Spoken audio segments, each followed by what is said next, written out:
ছোট্ট আমার মেয়ে। সঙ্গিনীদের ডাক শুনতে পেয়ে সিঁড়ি দিয়ে নিচের তলায় যাচ্ছিল সে নেমে। অন্ধকারে, ভয়ে ভয়ে, থেমে থেমে। হাতে ছিল প্রদীপখানি তার।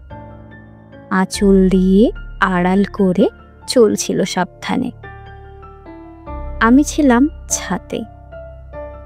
তারায় ভরা চৈত্র মাসের রাতে হঠাৎ মেয়ের কান্না শুনে উঠে দেখতে গেলেন ছুটে। সিঁড়ির মধ্যে যেতে যেতে প্রদীপটা তার নিভে গেছে বাতাসেতে। সুধাই তারে, কি হয়েছে বামি? সে কেঁদে কয় নিচের থেকে, হারিয়ে গেছি আমি।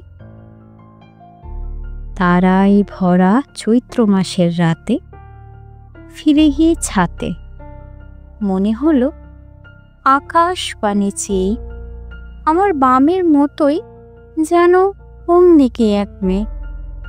নীলাম্বরে আঁচলখানি ঘিরে দীপশিখাটি বাঁচিয়ে একা চলছিল ধীরে ধীরে। নিত্য যদি আলো, যদি হঠাৎ যেত থামি, আকাশ ভরে উঠত কেঁদে, হারিয়ে গেছি